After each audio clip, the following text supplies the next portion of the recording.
భద్రాచలంలో విషాదం చోటు చేసుకుని నిర్మాణంలో ఉన్న 6 అంతస్తుల భవనం కుప్పకూలింది. శిథిలాల కింద చిక్కుకుని పలువురు మృతి చెందినట్టు తెలుస్తోంది. మరింత సమాచారం మా ప్రతినిధి లింగయ్యని అడిగి తెలుసుకున్నాం. లింగయ్య, శిథిలాల కింద ఎంతమంది ఉండొచ్చు? ఇప్పటి వరకు మృతదేహాలు ఏమైనా వెలికి తీశారా? ప్రాథమిక సమాచారం ప్రకారం అయితే భద్రాచలంలో 6 అంతస్తుల భవనం కుప్పకూలిన ఘటనలో ఇద్దరు మృతి చెందినట్టుగా మనకు ప్రాథమికంగా సమాచారం అవుతుంది. స్థానిక పోలీసులు అదేవిధంగా ప్రత్యక్ష సాక్షులు అందిస్తున్న ప్రకారం అయితే ఇద్దరు మృతి చెంది ఉంటారని భావిస్తున్నారు. మరికొంతమంది ఇక్కడ శిథిలాల కింద చిక్కుకున్నట్టుగా భావిస్తున్నారు. కాసేపటి క్రితం జరిగిన సంఘటన భద్రాచలం పట్టణాన్ని ఉలిక్కిపడేలా చేసిందని చెప్పవచ్చు. గత 2 సంవత్సరాలుగా నిర్మాణంలో ఉంది ఈ భవనము. స్థానిక భద్రాచలం పట్టణానికి చెందిన ఓ వ్యక్తి నిర్మిస్తున్నాడు. అయితే ఈ నిర్మాణం కూడా 2 ఏళ్లుగా వివాదాస్పదంగానే ఉంది.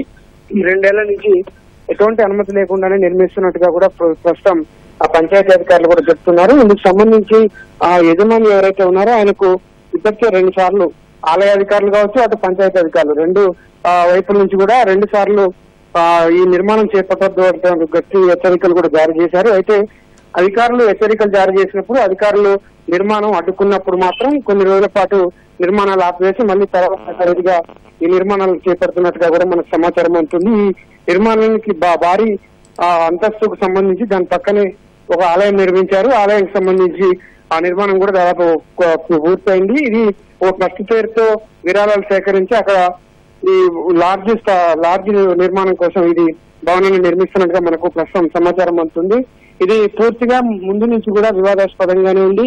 ఆ భద్రాచలం పట్టణం సంబంధించి కొంతమంది వ్యక్తులు ఈ నిర్మాణం అనుమతి లేదు, ఈ నిర్మాణం చేయొద్దంటూ కూడా ఇప్పటికే గతంలోనే ఈ ఆలయ ఈవోకు అదేవిధంగా పంచాయతీ అధికారులకు కూడా ఫిర్యాదులు చేసినారు. ఈ నేపథ్యంలోనే అధికారులు అక్కడ భవన నిర్మాణాన్ని పరిశీలించి నిర్మాణాన్ని కూడా నిలిపివేశారు. ఆ తర్వాత మళ్ళీ ఈ పెడచెవిని పెట్టిన యజమాని మళ్ళీ నిర్మాణం చేపట్టారు. ఇలా దాదాపు 2 సంవత్సరాలుగా ఈ భవన నిర్మాణం అయితే కొనసాగుతుంది. మొత్తం ఆ G+5 అంతస్తులో ఈ భవనం నిర్మిస్తున్నారు. అయితే ఇది ప్రస్తుతం పోలీసు అధికారులు అక్కడికి వచ్చిన రెవెన్యూ అధికారులు ఆ భవనం ఉన్న సంఘటనలు మొత్తం కూడా పరిశీలించారు.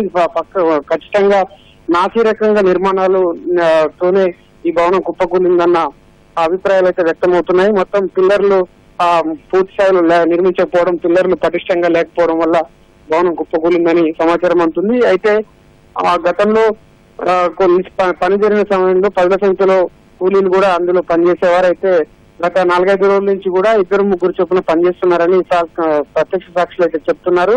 ఇప్పటి వరకు అయితే పోలీసులు చెప్తున్న ప్రకారం అయితే ఇద్దరు ఆ శిథిలాల కింద చనిపోయినట్టుగానే భావిస్తున్నారు. ఎందుకంటే 10 నిమిషాల క్రితం వరకు కూడా వాళ్ళ ఆహాకారాలు, అరుపులు, కేకలు స్థానికంగా ప్రత్యక్ష సాక్షులు విన్నారు. 10 నిమిషాల నుంచి ఎటువంటి శబ్దాలు లేవు, వాళ్ళ నుంచి ఎటువంటి ఉలుకు పలుకు లేదు. కాబట్టి వాళ్ళు చనిపోయారని భావిస్తున్నారు. ఇద్దరైతే చనిపోయారని భావిస్తున్నారు.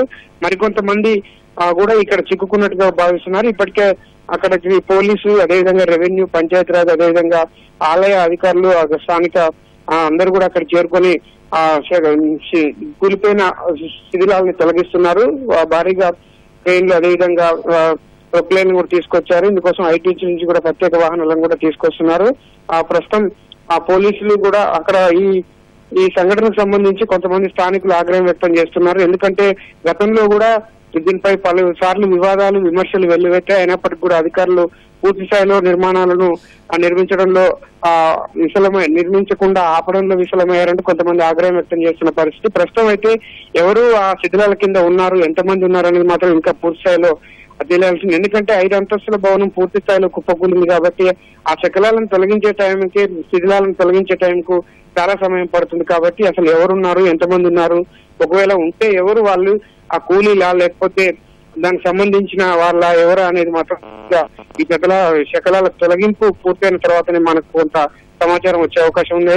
యుద్ధ ప్రాతిపదికన అక్కడ శిథిలాలు ఎవరు కుప్పకూలిన భవనం సంబంధించి శిథిలాలను అయితే తొలగించే ప్రక్రియ కొనసాగుతుంది. భారీగా అధికార యంత్రాంగం, అన్ని శాఖల అధికారులు అక్కడ చేరుకున్నారు. ప్రస్తుతం కుప్పకూలిన భవనం సంబంధించి శకలాలను పూర్తిగా తొలగిస్తున్న పరిస్థితి. ప్రత్యేకంగా SDRF బృందాలను SDRF బృందాలను కూడా రప్పించుకోవాలని చెప్పి పోలీసు అధికారులు భావిస్తున్నారు. ఈ సంఘటనకు సంబంధించి జిల్లా కలెక్టర్, అదేవిధంగా పోలీసు SP కూడా పర్యవేక్షిస్తున్నారు. స్థానికంగా జనాలు ఎక్కువ రావడంతో కొంత శిథిలాల తొలగింపుకు ఆటంకం ఏర్పడుతుందని చెప్పి పోలీసులు కూడా వాళ్ళందరినీ కూడా దగ్గర రానియకుండా ఏర్పాట్లు అయితే చేస్తున్న పరిస్థితి. మనకు అందుతున్న సమాచారం ప్రకారం అయితే 2 చనిపోయినట్టు, మరి కొంతమంది ఈ శిథిలాల కింద ఉన్నట్టుగా సమాచారం అందుతుంది. రైట్, ధన్యవాదాలు లింగయ్య.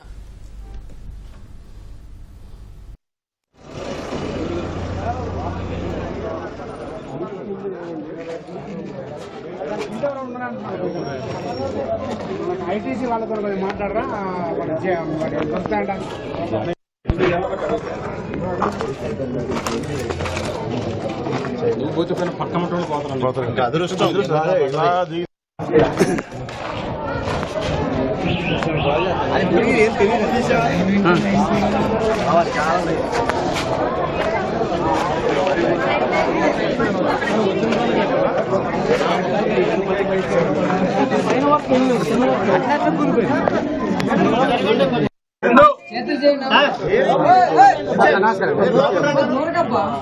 పక్కన అదృష్టం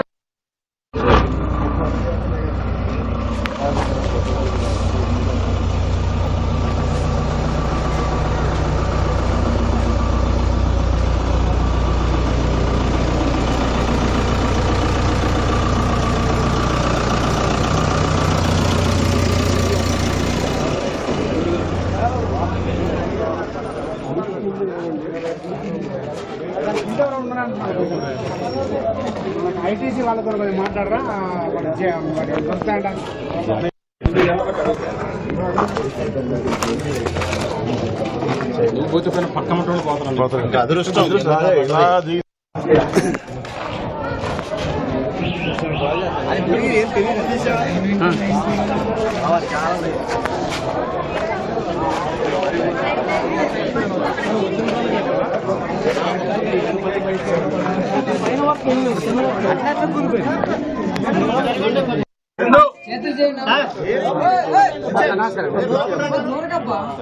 పక్కన అదృష్టం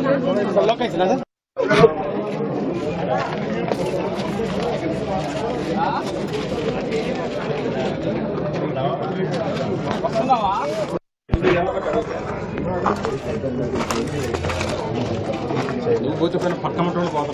అదృష్టం